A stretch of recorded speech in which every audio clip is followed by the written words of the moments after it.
Hey up lads and lasses, Damphyre here, back again with some more Infinite Lagrange. Carrying on with the cruises, got a few left. So we'll jump into the Callisto, because I know that's one that a lot of you are going to ask about or want.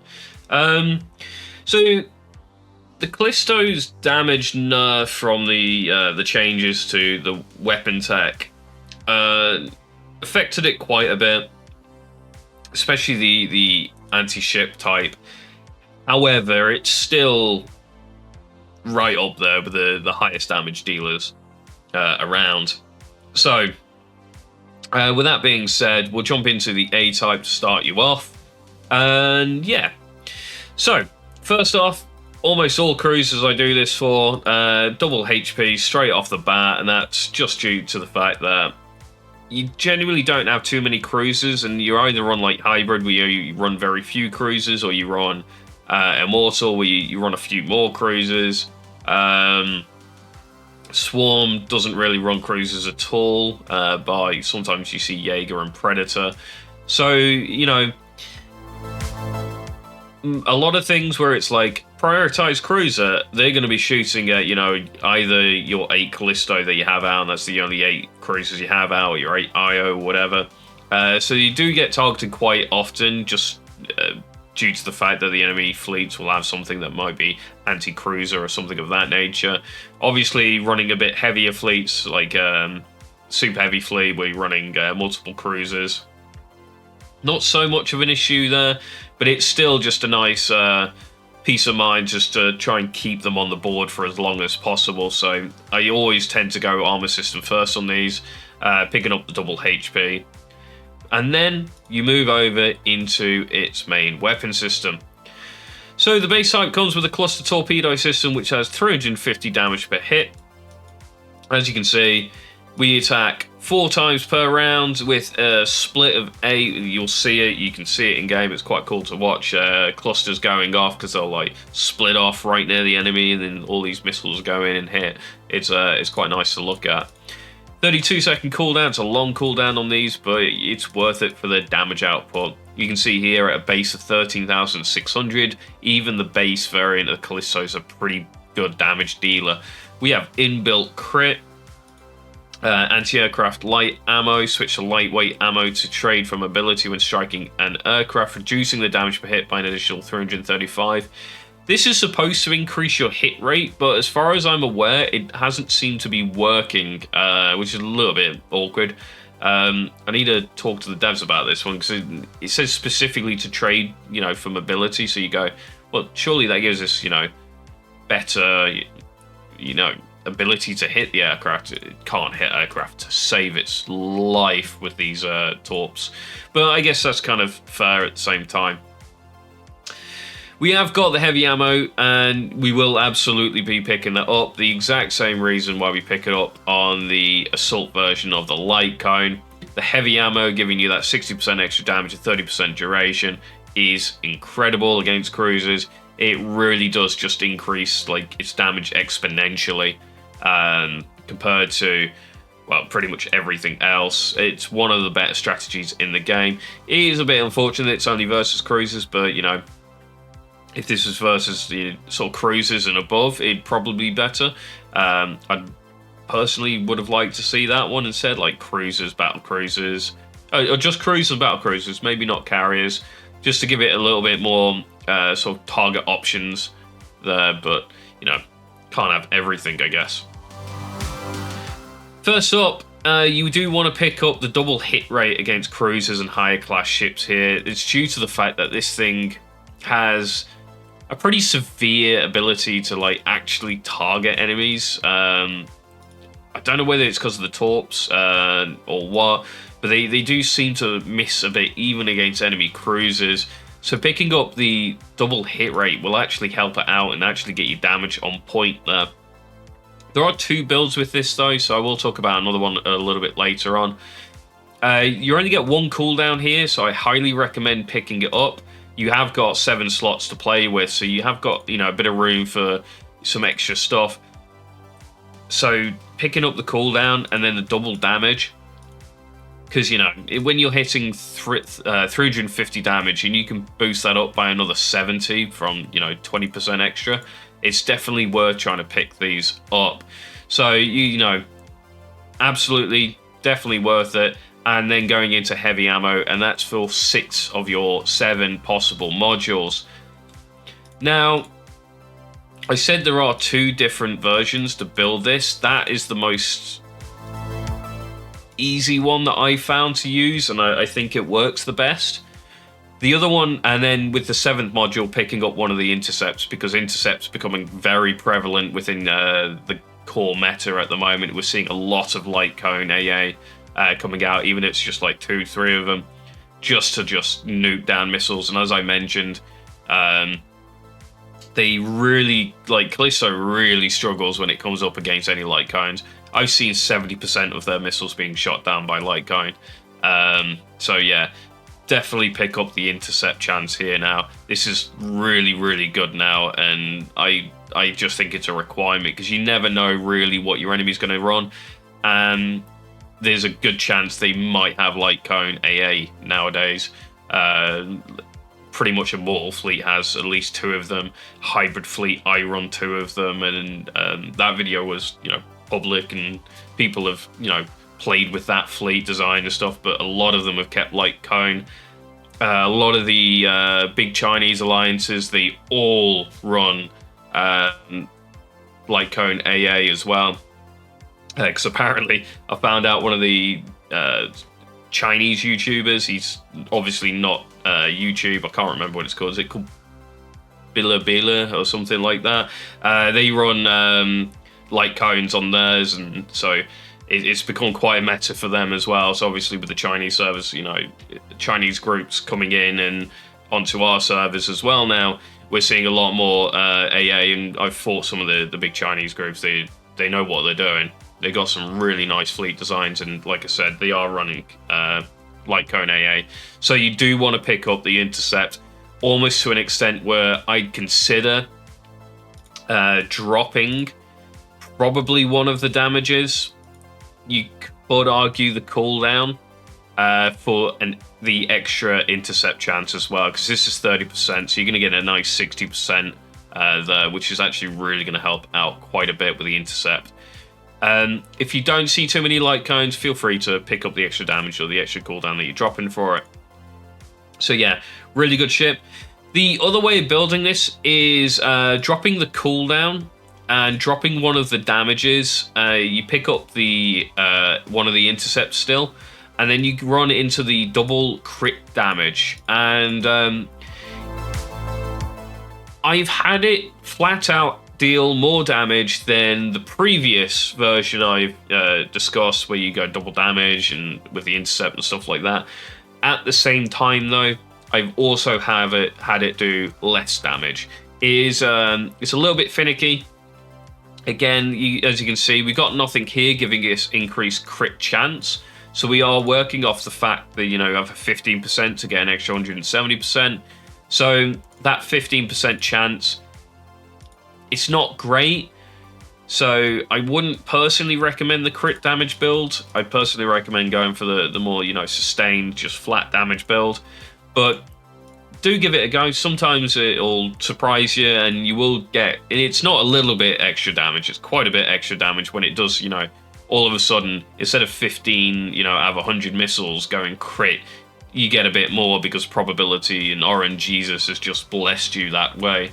And then you're getting absurd damage, because these are 40% boosts, so you get an extra 80% on top of the 170%. Yeah, pretty nasty.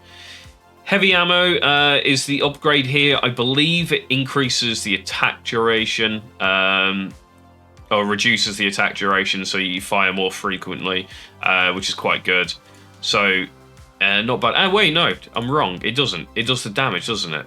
Increases the damage to... Is that 100%? I can't remember off the top of my head. It's been a while since I actually upgraded this. Yeah, it is increased the damage by 1.5%. So 1.5% times 10. You get an extra 15%. So you get 75%. I think it's the heavy torp I'm thinking of, where he gets like a stupid damage buff. And the 5% is absolutely worth it here. because you have a very juicy, stat baseline for even 5% damage per hit. It's going to do a nice little bit there. Definitely worth it. After that, you can sort of ignore the generic battery system. It's not particularly good here. You get rapid fire, it's counter-attack, which means it won't attack things in the same row. And you have the pretty standard sort of upgrades here. If you are going to pick it up, grow hit rate, double cooldown, and the lock-on efficiency. And I think you've got room for 1 extra damage on the end there, but it's not necessary. 35 damage, you're going to hit 3.5.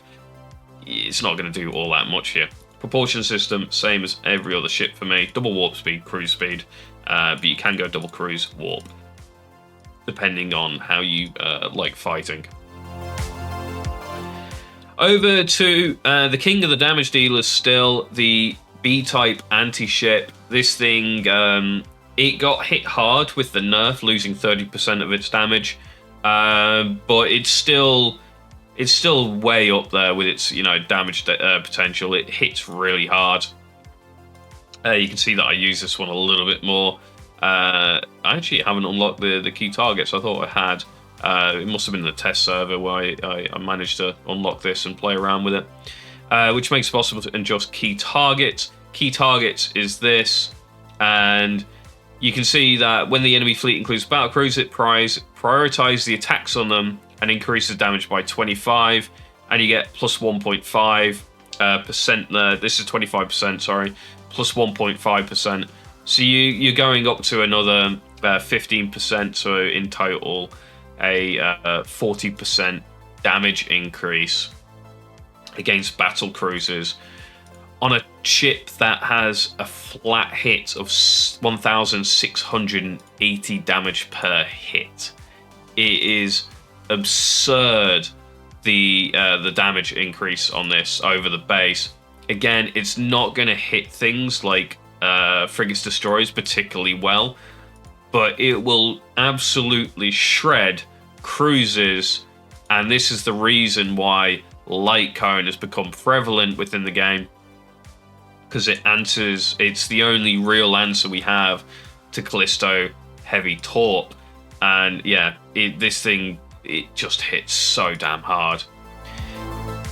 In my build, I like picking up only one of the hit rates against cruisers and higher class ships. I find these torps seem to do quite well at hit rate anyway, so I don't like picking up the second one. You can, however, go for it if you fancy it. I find from my usage, one of them has been enough to keep them hitting pretty consistently and keep that damage output up. And then going into cooldown here, because the cooldown again is really quite long, so the benefit of the cooldown's quite large. And then double damage is a requirement on this ship, which I don't say about a lot of ships, but god damn, when you get this thing with like maxed out, I think it's like over 2.6k damage per torp, which is just incredible. It used to be over 2.8k if I remember back before the changes, but now a little bit lower, but we get some better utility there as well. So yeah, hit rate, cooldown, double damage, there's 4 of your 7 slots. Key targets I personally think is a requirement on here as well. Seeing a lot of Immortal fleet coming about, that's spears and the ST-59s. Yes, they have high armor, but these things will still chunk through them quite nicely. So absolutely requirement. CTGs are very prevalent still as well. Eternal Storms, not so much. Eternal Storms also have their own, ability to intercept, so probably for the best in terms for the Callisto that you don't see too many ESs. But yeah, CTG, huge damage dealer. So having these really does help shut them down pretty rapidly. There is double crit again. I don't recommend it on this, and it's due to the fact that each one of those torps, you fire 8 of them. They're not cluster torps, they're just like one big giant exploding torp. You're basically firing a frigate at your enemy packed full of explosives with this thing, is basically what's happening here. So the 15% crit chance, so you got 15% on 8 torps. It's just not good enough for the crits, I don't feel. But absolutely pick up the intercept here. So yeah, I ignore the crits on here, generally speaking. I don't find them particularly great. Siege damage is actually not bad on this because, you know, the high siege base is quite high. So the siege damage actually can help when attacking bases and stuff like that. So you can absolutely go intercept. You will require, it's like a requirement. You can pick up either one of the crit damages as your last slot, or pick up the hit rate or the siege damage. I've been picking up the siege damage, and that's because I use this in my sort of main fleet, which means all of a sudden my main fleet's got, you know, decent amount of siege damage. So when I am going into somebody's base, you know, I can try and knock that down quickly before any reinforcements of his allies come and try and stop me from just removing him and graveyarding him. Because that is essentially the best way of being able to deal with enemies, is if you can graveyard them, you get them out of the way, and then, you know, their fleets are further away, they can't go back. Do not hit people in the graveyard though. Bad manners. After that, the generic battery system is identical to the A-type. Again, you probably want to go for hit rate against fighters, corvettes, double cooldown, lock-on efficiency. Pretty much all you're going to get. I think you got maybe one more slot there, so you might pick up a damage here or go for the hit rate against frigates or destroyers.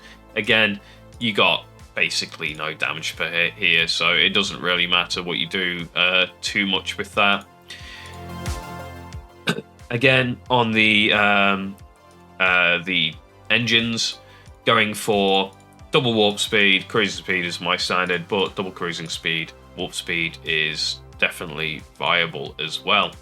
So now looking into the support type, you're losing around 20% of the damage over the A-type, and you're bringing like a decent amount of AA capability in there, which is actually quite nice. So I actually do recommend running this over the base, and that's just due to the fact that it's going to be back row wide. AA is actually quite nice. And yeah, it does reasonably well. It's not winged hussar. I mean, even the light cone I think does slightly better in its terms of AA potential, but it's not bad because, you know, for 20% less damage, which isn't too much when you're talking about the A-type, bringing in even, you know, a decent amount or an average amount of AA is actually quite nice. So my opinion, I run the C-type over the A-type, but, you know, the options there for you guys to choose from. Either way, armor system, double HP buff again, moving over to its main weapon system, and yeah, as you can see, you still have heavy ammo here, and it still increases its damage, same as the A-type. So you can see it's not too far behind. You know, hitting 350 damage per hit. Okay, you're only having about half the torps, but it doesn't equate to half the damage. I'm not entirely sure why that is, but it just is. Again, highly recommend hit rate first on here. Cooldown, double damage for your first 4 slots. You again have 7 to play around with, so heavy ammo's on your 5th slot, and intercept on your 6th. And then your choice of crit damage or siege damage. Again, siege damage isn't a terrible idea on this, but you have got some crit. You have 15%. It's a cluster, so each one of those clusters has a 15%. So yeah, going crit, not a terrible idea either here. You can even drop one of the damages, as I mentioned, on the A-type to pick up the second crit damage, and it does pretty well, although I prefer the flat damage over, you know, relying on RNG a little bit. If you're feeling lucky, go double crit. After that, I move over onto the anti-aircraft UAV. You have flight time to start off with, is my recommendation here, going into hit rate and then lock-on speed and then picking up one of the damages. The damages on them, not particularly great, as you can see. So, you know, the 10% damage isn't really going to do much for you, whereas the flight time, hit rate, and the target lock-on speed will do considerably better, although the lock-on time of these are pretty reasonable anyway, so they're not too bad. After that, going into the generic battery system here can help you out. Again, it's not particularly great though. I'd be going fighters, hit rate against fighters, corvettes here, double cooldown and potentially double damage, or single damage and a lock-on efficiency. Probably the latter, the lock-on efficiency. And this one actually has a command system where you get the fleet guard, and honestly, I just don't see the point of this, to be honest. So you can guard resource nodes and stuff like that, but at the same time, you can kind of do that anyway if you just set up, you know, a mining platform down and then blockade the mining platform. Okay, that does require 2 fleets, but generally speaking, how often are you running Callisto in, you know, a separate fleet specifically for defense? You're probably not. It's probably in your main fleet on offense. So, generally speaking, these are never really in the position to be, you know, used defensively to guard your resource nodes. So, I'm not really sure why that's on here or of what use it really is. But it is the reduced damage from system is what I would take here as well. It helps a little bit, but it's not much. Finishing off the armor system at the end, before you go into your propulsion system. We're finishing it off. This is the same for all of them, I think. Just go double physical resistances. The crit damage received by system only affects this system itself, so it doesn't really help too much. Propulsion, same as before. Double warp speed for me with single cruising speed, but feel free to go double cruising speed, warp speed. And that is the Callisto. Great damage dealer, even the A-type. The C-type I prefer over the A-type, and that's due to the fact that it's got, you know, some decent AA capability. And then the B-type, the king of the DPS of the cruisers. It's the highest damaging ship in the game. Like by none for its CP cost. You can get a CTG to out damage it, but CTG also costs almost twice as much CP, which you could run 2 Callistos, which I believe 2 Callistos do out damage a single CTG in this iteration. That being said, the buff to the CTG is absurd, and it's running a bit rampant, I believe, at the moment. So anyway, that is the Callisto. Thank you guys for watching. Don't forget to like, comment, and subscribe. And I'll catch you next time.